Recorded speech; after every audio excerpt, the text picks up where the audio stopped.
नमस्कार सभी साथियों, धाकड़ कॉम्बो क्लासेस के यूट्यूब चैनल पर आपका हार्दिक स्वागत है। तो दोस्तों, हम अपने एमपीपीएससी प्री 2020 की तरफ चल रहे हैं और आज का हमारा जो टॉपिक है वो है मध्य प्रदेश की जलवायु। ठीक है, इससे पहले आपने हमारे वीडियो देखे होंगे, जिसने नहीं देखे वो जाके हमारी प्लेलिस्ट डली एमपीपीएससी प्री 2020 की, उसके सारे वीडियो आप देख लीजिए। उसके हर एक चैप्टर में आपको उस चैप्टर के बारे में पूरी जानकारी मिलेगी। जहाँ से प्रश्न बनने की संभावना है वहाँ तक आपको उसका जवाब मिल जाएगा।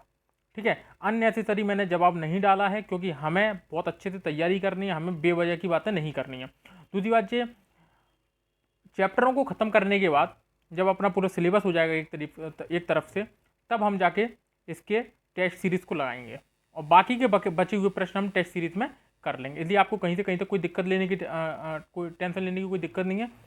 तो चलो आज के लिए हम चलते हैं मध्य प्रदेश की जलवायु की तरफ। जिसने हमारे चैनल को सब्सक्राइब नहीं किया वो चैनल को सब्सक्राइब कर लें, जाके बेल आइकन को दबा लें। ठीक है, अब हम चलते हैं अपने पहले प्रश्न की। हमारा पहला प्रश्न है, मध्य प्रदेश को कितने जलवायु भागों में बांटा गया है? 5, 4, 6 और 3। तो दोस्तों देखो, मध्य प्रदेश को 4 जलवायु भागों में बांटा गया है। कितने? 4 जलवायु भागों में बांटा गया है। अब पहले हम बात करते हैं कि जलवायु होती क्या है। ठीक है, तो हम पहले ये बात करते हैं कि जलवायु एक्चुअल में होती क्या है। तो इसके बारे में हम थोड़ा सा चलते हैं, थोड़ा सा नीचे। देखो दोस्तों,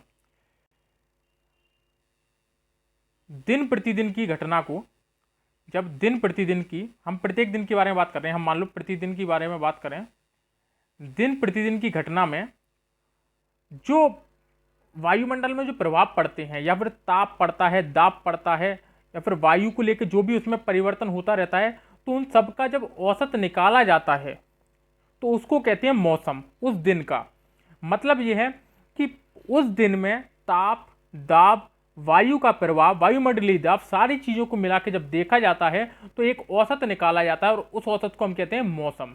तो वो सारी घटना क्या कहलाती है? मौसम कहलाती है। वो सारी घटना क्या कहलाती है? मौसम कहलाती है। और मौसम, यही मौसम यदि बहुत लंबे समय तक एक ही तरह का चले तो उसको हम कहते हैं जलवायु। उसको हम क्या बोलते हैं? जलवायु। तो हम इस प्रकार से कह सकते हैं कि मौसम का जो दीर्घकालिक रूप है उसे हम जलवायु कहते हैं। दिन प्रतिदिन की घटना को तो हम मौसम कहते हैं, और मौसम का दीर्घकालिक रूप क्या कहलाता है? जलवायु कहलाता है। तो ये हमें समझना है। ठीक है, अगले हम थोड़ी सी बात करें इसमें कि जलवायु किस चीज पर निर्भर करती है। जलवायु किस चीज पर निर्भर करती है, ये हम थोड़ा सा चलते हैं इस वाली बात में। तो देखो, जलवायु के घटक कौन कौन से हैं। तो हमारे मध्य प्रदेश में जलवायु को जो प्रभावित करती है उसके कारक सुनो जरा। पहला, हमारे यहां पर कर्क रेखा है। कर्क रेखा जो कि प्रभावित करती है, कर्क रेखा है पहला। दूसरा, हमारे यहां पर मध्य प्रदेश में जो समुद्र से दूरी है, समुद्र हमारे यहाँ पर बहुत दूर है तो बारिश का भी प्रभाव कम है। समुद्र से दूरी ये घटक है हमारे यहाँ पर मध्य प्रदेश में। तीसरा, विषुवत रेखा से दूरी। तीसरा, विषुवत रेखा से दूरी।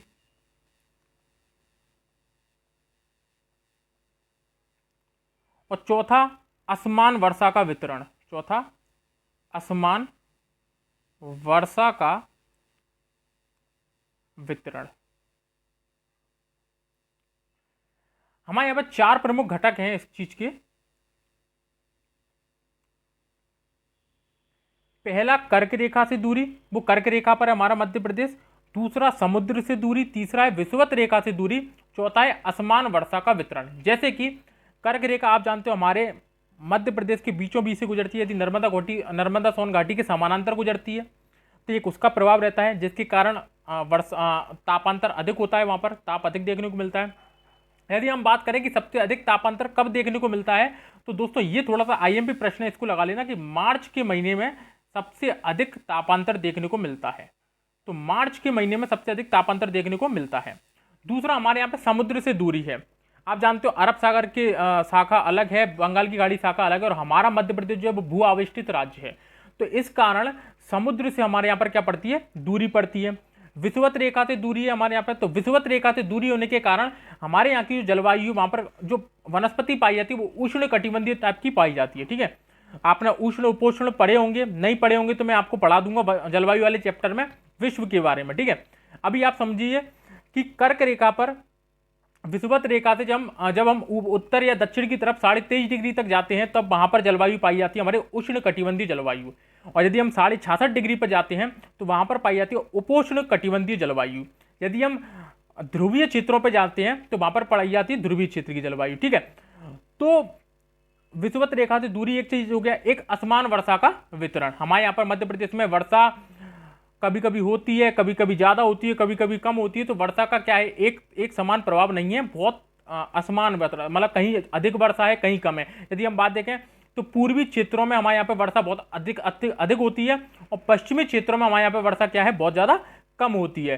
तो ये हमें क्या है पता पड़ गया। ठीक है, तो ये हो गया हमारी जलवायु को प्रभावित करने वाले कारक। ठीक है, अब हम अगला बात करते हैं इसमें कि हमारी जलवायु को प्रभावित करने, हमारी जलवायु के 4 भाग जो हमने बांटे हैं वो कौन कौन से हैं।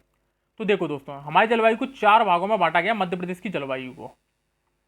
पहला इसमें पॉइंट आता है मध्य उच्च प्रदेश। कौन सा आता है, मध्य उच्च प्रदेश, या फिर अपन जी बोल देते उत्तर का मैदान, उत्तर का मैदान, इसी में मध्य उच्च प्रदेश ला रहे हैं। ठीक है, उत्तर का मैदान। दूसरा मालवा के पठार की जलवायु, मालवा के पठार की।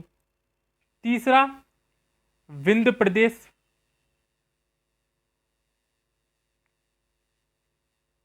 और चौथा है हमारा नर्मदा सोन घाटी, नर्मदा सोन घाटी। ये हमारे 4 प्रकार की जलवायु के क्षेत्र बटे हुए हैं, एक उत्तर के मैदान में, एक मालवा के पठार में, एक विंध्य प्रदेश में, एक नर्मदा सोन घाटी में। ये 4 क्षेत्रों में हमारी क्या मध्य प्रदेश की जलवायु बटी हुई है। हम उत्तर के मैदान के बारे में बात करें तो जो हमारा बुंदेलखंड, बघेलखंड, रीवा पन्ना का पठार, ये थोड़ा सा मध्य उच्च प्रदेश जो आते हैं, ये सब उत्तर के मैदान में आ जाते हैं। यहां पर क्या होता है, वर्षा बहुत कम होती है और यहां पर वर्षा अरब सागर की शाखा से ज्यादा होती है, बंगाल की खाड़ी की शाखा से यहां पर कम वर्षा होती है। ठीक है, तो कहीं कहीं वर्षा कम होती है, खैर यहां पर वर्षा का प्रभाव कम ही रहता है उत्तर के मैदान में, ये आप देख लेना। ठीक है, यदि हम बात करते हैं उत्तर के मैदान के बारे में थोड़ा सा और, तो हम जानते हैं हमारे यहां पर जो चंबल संभाग वाला क्षेत्र, वहां पर बहुत ज्यादा गर्म क्षेत्र है। क्यों? क्योंकि वहां पर वर्षा का असमान वितरण है। दूसरा हम बात करते हैं मालवा के पठार के बारे में। तो दोस्तों मालवा के पठार के बारे में यदि मैं बात करूं तो मैंने आपको बता दिया है, मालवा के पठार की जो जलवायु है वो बड़ी ही शुष्क मतलब बड़ी ही सामान्य जलवायु है। मतलब वहां पर क्या रहता है, बहुत ही सामान्य जलवायु है, ना तो अधिक ठंड पड़ती है ना ही अधिक गर्मी पड़ती है। ठीक है, लिबरल टाइप की रहती है, कोई दिक्कत नहीं आती। तो मालवा की जो जलवायु को, जो फाहियन चीनी यात्री था जो चंद्रगुप्त विक्रमादित्य के दरबार में आया था, उसने विश्व की श्रेष्ठतम जलवायु बताई है मालवा के पठार की जलवायु को। ठीक है, विंध्य प्रदेश में हमारे यहाँ पर ना तो वर्षा ज्यादा होती है। ठीक है, तो विंध्य प्रदेश में क्या है, हमारे यहाँ पर सर्दियों में ना तो सर्दी ज्यादा पड़ती है और गर्मियों में ना ही हमारे यहाँ पे गर्मी ज्यादा पड़ती है। ठीक है, लगभग मालवा के पठार जैसी जलवायु, क्योंकि हम भी जानते हैं कि मालवा के पठार से ही होती विंध्य प्रदेश निकलता है। ठीक है, विंध्य पठार निकलता है। अगली हम बात करते हैं नर्मदा सोन घाटी। तो नर्मदा सोन घाटी के समानांतर ही हमारी कर्क रेखा गुजरती है, जिस कारण यहाँ पर क्या है, उष्ण कटिबंधीय जलवायु को देखने को मिलती है, उष्ण कटिबंधीय जलवायु पाई जाती है। ठीक है, अब यदि हम बोले कि मध्य प्रदेश की जलवायु कौन सी है, तो मैंने आपको बताया 23.5 डिग्री कर्क रेखा पर हमारा मध्य प्रदेश अवस्थित है। तो यहाँ की जो जलवायु है वो उष्ण कटिबंधीय जलवायु है, उष्ण कटिबंधीय मानसूनी जलवायु। ठीक है, उष्ण कटिबंधीय मानसूनी जलवायु, और यही हमारे भारत की भी जलवायु है, उष्ण कटिबंधीय मानसूनी जलवायु। तो भारत की भी जलवायु यही है और मध्य प्रदेश की जलवायु भी यही है। तो ये मैंने आपको सारी जानकारी इसमें दे दी है। ठीक है, तो अब मेरे ख्याल से आपको प्रश्न लगाने में दिक्कत नहीं आएगी। ठीक है, यदि हम थोड़ा सा इसमें और बात करें कि जलवायु के बारे में हम बात करें कि पचमढ़ी में हमारे यहाँ पर सबसे ज़्यादा वर्षा होती है, पचमढ़ी में हमारे यहाँ पर सर्वाधिक वर्षा होती है 199 सेंटीमीटर। और भिंड में हमारे यहाँ पर सबसे ज़्यादा कम वर्षा होती है 55 सेंटीमीटर। ठीक है, ये फैक्ट आप थोड़ा सा याद रखना। अब हम चलते हैं क्वेश्चनों की तरफ। प्रदेश में सूर्य भूमध्य रेखा पर लंबवत चमकता है। तो प्रदेश में सूर्य भूमध्य रेखा पर लंबवत कब चमकता है, यह आपको बताना है। 21 जून को, 20 सितंबर को, 21 मार्च और 23 सितंबर को, 23 दिसंबर और 21 जून को। तो देखो, सूर्य भूमध्य रेखा पर जो लंबवत चमकता है वो 21 मार्च और 23 सितंबर को चमकता है। अब जानते हैं कैसे क्या है यहां पर। देखो दोस्तों, ये मान लिया हमारा ग्लोब,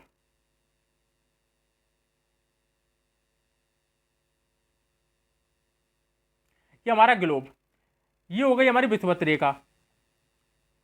कौन सी हो गई ये? विषुवत रेखा, मतलब 0 डिग्री। ठीक है, अब यहां पर, यहां से जब हम ऊपर की तरफ जाएंगे तो ये हमारी होगी 23.5 डिग्री उत्तरी अक्षांश, 23.5 डिग्री, और ये होगी 23.5 डिग्री दक्षिणी अक्षांश, मतलब मकर रेखा। ठीक है, अब होता क्या है इसमें, मैं आपको थोड़ा सा बता देता हूं अच्छे से। होता क्या है इसमें कि भूमध्य रेखा पर, भूमध्य रेखा पर 21 मार्च को सूर्य भूमध्य रेखा पर रहता है।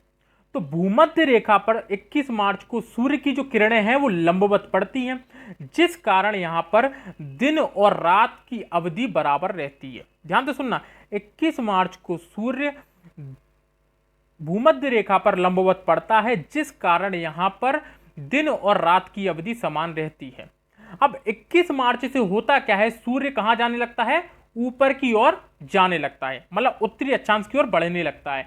तो जब ये उत्तरी अक्षांश की तरफ बढ़ने लगता है तो 21 जून को ये कर्क रेखा पर पहुंच जाता है। 21 जून को ये कर्क रेखा पर पहुंच जाता है, और 21 जून को कर्क रेखा पर पहुंचकर वहां पर अत्यधिक गर्मी पैदा करता है, या फिर अत्यधिक ताप वहां पर होता है। तो 21 जून को कर्क रेखा पर सबसे लंबा दिन होता है। ठीक है, अब इसके बाद क्या होता है, 21 जून के बाद सूर्य वापस आता है, अपने अपने अपने लौट के, ठीक है, दक्षिण की ओर। फिर जब भूमध्य रेखा पर एक बार टकराता है, कब टकराता है? 21 मार्च 23 सितंबर को। ठीक है, कब? 23 सितंबर को। तो 23 सितंबर को फिर दिन और रात बराबर हो जाते हैं, और 23 सितंबर के बाद ये कहां जाने लगता है? दक्षिण की ओर। तो एक यहां पर पहुंचता है 22 दिसंबर को। तो 22 दिसंबर को मकर रेखा पर लंबा दिन होता है। ठीक है, तो ये आपको ध्यान रखना है। ठीक है, तो 21 जून, 21 मार्च और 23 सितंबर को दिन और रात की अवधि बराबर रहती है, और 21 जून और 22 दिसंबर को सूर्य कर्क रेखा पर लंबवत चमकते हैं। मतलब 21 जून को कर्क रेखा पर और 22 दिसंबर को मकर रेखा पर सूर्य लंबवत चमकता है, या फिर 22 दिसंबर को दक्षिण में और 21 जून को उत्तर में। ठीक है, तो ये इस प्रकार के प्रश्न अभी आएंगे, आप समझ चुके होंगे कि मैंने क्या समझाया है। ठीक है, तो यहां पर अपना हो गया भूमध्य रेखा पर लंबवत चमकता है, इसका मतलब दिन और रात की अवधि क्या होगी? बराबर होगी। तो 21 मार्च से 23 सितंबर यहां पर उत्तर हो गया। मध्य प्रदेश का औसत ताप दर्ज किया गया है। तो मध्य प्रदेश का औसतन ताप कितना दर्ज किया गया है? तो इसका अपना उत्तर हो जाएगा 21 डिग्री सेल्सियस। तो मध्य प्रदेश का जो औसतन तापमान जो दर्ज किया गया वो किया गया 21 डिग्री सेल्सियस। यदि हम बात बोले कि मध्य प्रदेश में सबसे ज्यादा वो जो सबसे ज्यादा गर्मी वाला क्षेत्र कौन सा था, तो गंजवा सौदा में सबसे गर्मी है। गंजवा सौदा में कितना है यहाँ का तापमान? 48.7 डिग्री सेल्सियस, सबसे ज्यादा गर्मी। और सबसे कम कहां पर? तो सबसे कम सीपरी में दर्ज किया गया है। अब एक बात याद रखना, गंजवा सौदा में चलो ठीक है, अपन परमानेंट मानते हैं कि गंजवा सौदा सबसे ज्यादा गर्मी वाला क्षेत्र है और सीपरी सबसे ज्यादा ठंडा वाला क्षेत्र है। लेकिन दोस्तों, खजुराहो में 2012 में ही सबसे ज्यादा गर्मी पड़ी थी। 2012 में खजुराहो में सबसे ज्यादा, जो कि छतरपुर में पड़ता है, तो खजुराहो को सबसे ज्यादा गर्म स्थान बताया जाता है। ठीक है, तो सबसे ज्यादा गर्म स्थान कौन सा है? खजुराहो है। लेकिन सबसे ज्यादा गर्मी, सबसे ज्यादा औसत तापमान कहां दर्ज किया गया है? तो वो गंजवा सौदा में किया गया। तो ये आपको ध्यान रखना है। ठीक है,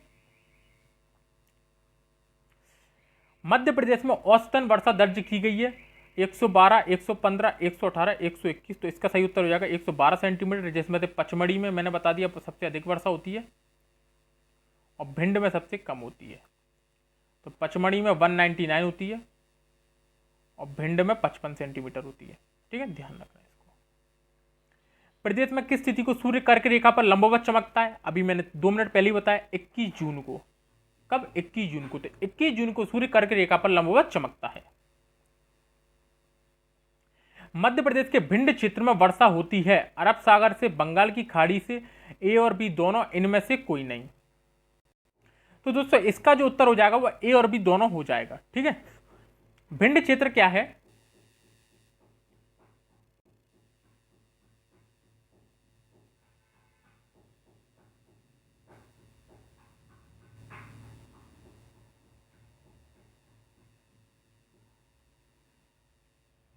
ठीक है, ये लगभग लगभग अपना मध्य प्रदेश हो गया। भिंड अपना यहां पड़ जाता है। ठीक है, ये अपना भिंड वाला क्षेत्र हो गया, ये वाला भिंड वाला क्षेत्र हो गया। तो जब वर्षा आती है तो बंगाल की खाड़ी की शाखा से भी यूं आ जाती है, वो सॉरी अरब सागर की शाखा से भी यूं आ जाती है वर्षा, और बंगाल की खाड़ी से भी लौटते हुए मानसून से यहाँ पर वर्षा हो जाती है। ठीक है, तो यहाँ पर अपने को दोनों तरफ से वर्षा मिलती है देखने को, इसको ध्यान रखना। ठीक है, इसका उत्तर हो जाएगा दोनों। प्रदेश के पूर्वी क्षेत्र में औसतन वर्षा कितनी दर्ज की गई है? तो पूर्वी क्षेत्र में सर्वाधिक वर्षा होती है, तो वहां पर जो वर्षा दर्ज की गई है वो 140 सेंटीमीटर। ठीक है, 140 सेंटीमीटर पूर्वी क्षेत्र में औसतन वर्षा दर्ज की गई है। प्रदेश के पश्चिमी क्षेत्र में औसतन वर्षा कितनी दर्ज की गई है? तो दोस्तों इसका उत्तर हो जाएगा अपना 75 सेंटीमीटर। ठीक है, इसको ध्यान रखना आप। प्रदेश में सूर्य की स्थिति को मकर रेखा पर कब लंबवत होता है? तो 21 जून को कर्क रेखा पर और 22 दिसंबर को मकर रेखा पर। ठीक है, तो इसका सही उत्तर हो जाएगा 22 दिसंबर। मध्य प्रदेश में ऋतु संबंधी आंकड़े एकत्रित करने वाली वेधशाला कहां स्थित है? तो ये फैक्ट है इसको याद कर लेना आप, इंदौर में। ठीक है, राज्य के अंदर किस माह में से किस माह तक वर्षा होती है? तो जून से अगस्त तक, मध्य जून से 7 अगस्त तक, जून से अक्टूबर तक और मध्य जून से सितंबर तक। तो दोस्तों हमारे भारत में 5 जून से वर्षा शुरू होती है। 5 जून पर सबसे पहले कहाँ आता है मानसून? तो वो आता सबसे पहले केरल में। उसके बाद हमारे यहाँ पे मध्य जून तक वर्षा शुरू हो जाती है, तो मध्य जून से 7 सितंबर तक हमारे यहाँ पे उत्तर आ जाएगा। ठीक है, किस तिथि को सूर्य दक्षिणायन होता है? तो 23 सितंबर से सूर्य दक्षिणायन होना शुरू हो जाता है। 21 मार्च से सूर्य उत्तरायण होना शुरू हो जाता है। ठीक है, 21 मार्च से सूर्य उत्तरायण होना और 23 सितंबर से सूर्य दक्षिणायन होना शुरू हो जाता है। मध्य प्रदेश की जलवायु सामान्य है, उष्ण कटिबंधीय मानसूनी जलवायु, शुष्क जलवायु, शीतोष्ण कटिबंधीय जलवायु और इनमें से कोई नहीं। तो मैंने अभी आपको बता दिया उष्ण कटिबंधीय मानसूनी जलवायु मध्य प्रदेश की जलवायु का सामान्य, और यही भारत की भी जलवायु है। A.R. सुब्रमण्यम तथा टी श्रीमन नारायण ने तापमान वर्षा के वितरण के आधार पर मध्य प्रदेश की जलवायु को कितने भागों में बांटा है? IMP क्वेश्चन है, लगा लेना। 6, 3, 4, 5। तो बताओ आप। तो इसका हो जाएगा अपना उत्तर कौन सा? तीसरा। ठीक है, कैसे कैसे? पहला बांटा है इन्होंने अर्ध शुष्क प्रकार की जलवायु, अर्ध शुष्क प्रकार की जलवायु जिसे स्टेपी प्रकार की जलवायु भी कहते हैं। दूसरा हो जाएगा हमारा शुष्क शीतोष्ण जलवायु, ये इन्होंने बांटा है। ठीक है, अपन ने नहीं बांटा, ये इन्होंने बांटा है, शुष्क शीतोष्ण जलवायु। और तीसरा है उष्ण कटिबंधीय शुष्क जलवायु, उष्ण कटिबंधीय